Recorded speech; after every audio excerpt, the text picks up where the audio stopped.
আসসালামু আলাইকুম। সন্ধে ৭টা, বাংলাদেশ বেতার রাজশাহী। স্থানীয় সংবাদ পড়ছি মোহাম্মদ আসাফুদ্দৌলা। পবিত্র ঈদ উল আজহার আনন্দ ভাগাভাগি ও পারস্পরিক সৌহার্দ্য বৃদ্ধির লক্ষ্যে রাজশাহীতে ঈদ শুভেচ্ছা বিনিময় অনুষ্ঠিত হয়েছে। গতকাল জেলা প্রশাসকের বাংলোতে এ আয়োজন করা হয়।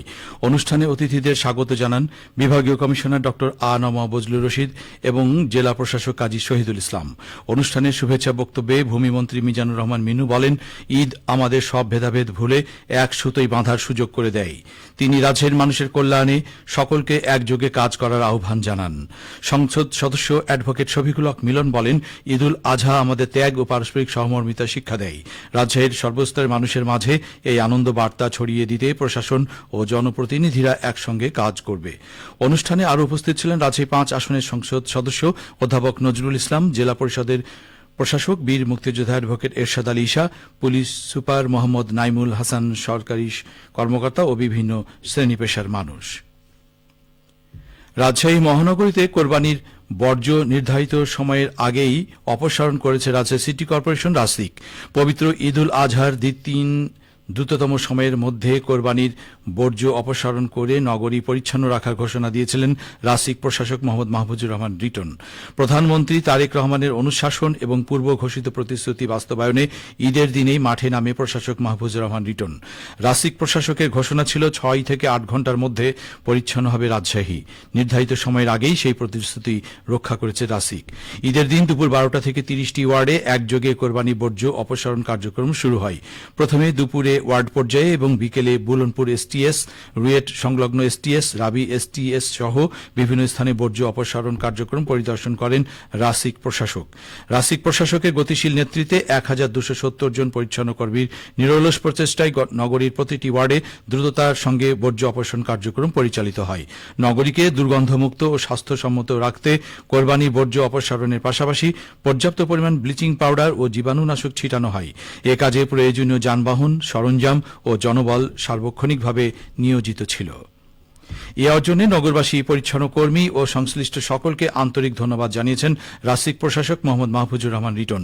তিনি বলেন, নাগরিকদের সহযোগিতা ও পরিচ্ছন্ন কর্মীদের আন্তরিক প্রচেষ্টার ফলেই নির্ধারিত সময়ের আগেই মহানগরী পরিচ্ছন্ন করা সম্ভব হয়েছে। দেশ বাঁচানোর জন্য পদ্মা ব্যারেজ ছাড়া আর কোনো বিকল্প নেই বলে মন্তব্য করেছেন পাবনা ৫ আসনের সংসদ সদস্য অ্যাডভোকেট শামসুর রহমান শিমুল বিশ্বাস। আজ দুপুরে পাবনা গোপালচন্দ্র ইনস্টিটিউশনের প্রাক্তন শিক্ষার্থীদের পুনর্মিলনী অনুষ্ঠানে প্রধান অতিথির বক্তব্যে তিনি এসব কথা বলেন। তিনি বলেন, পাকিস্তান আমল থেকে এই পূর্বাঞ্চল বাঁচানোর জন্য পদ্মায় একটা ব্যারেজ নির্মাণের চেষ্টা হয়েছে, কিন্তু সেটা বাস্তবায়িত হয়নি। অনুষ্ঠানে বিশেষ অতিথি হিসেবে বক্তব্য দেন বাংলাদেশ পানি উন্নয়ন বোর্ডের সাবেক মহাপরিচালক হাবিবুর রহমান জিন্না। দিনব্যাপী অনুষ্ঠানে স্মৃতিচারণ, সাংস্কৃতিক অনুষ্ঠান, আলোচনা সভা এবং সম্মাননা প্রদান করা হয়। দেশের ৯৭টি পাবলিক বিশ্ববিদ্যালয়, প্রকৌশল বিশ্ববিদ্যালয় এবং মেডিকেল কলেজে অধ্যয়নরত নাটোর জেলার মেধাবী শিক্ষার্থীদের অংশগ্রহণে মিলন মেলা আজ অনুষ্ঠিত হয়েছে। নাটোর নবাব সিরাজউদ্দৌলা সরকারি কলেজের সম্মেলন কক্ষে আয়োজিত অনুষ্ঠানে অতিথি হিসেবে উপস্থিত ছিলেন বিশিষ্ট ব্যবসায়ী ও সমাজসেবক মীর হাবিবুল আলম বখতিয়ার। চট্টগ্রামের নাটোর জেলা সমিতির সভাপতি মোখলেসুর রহমান এবং সাধারণ সম্পাদক আব্দুস সোবহান। অনুষ্ঠানে বক্তারা বলেন, শিক্ষা ও সহযোগিতার মাধ্যমে সারা দেশের উচ্চশিক্ষা প্রতিষ্ঠানের শিক্ষার্থীদের বিনি সুতোর মালা গাঁথা প্ল্যাটফর্ম পুষান মেধাবীদের সংগঠিত করে মেধাবৃত্তি প্রদান এবং সৃজনশীল কার্যক্রম পরিচালনা করে আসছে। শিক্ষার্থীরা পড়াশোনার পাশাপাশি সৃজনশীলতার গুণাবলী অর্জনের মাধ্যমে দেশের কাণ্ডারি হিসেবে নিজেদের গড়ে তুলবে।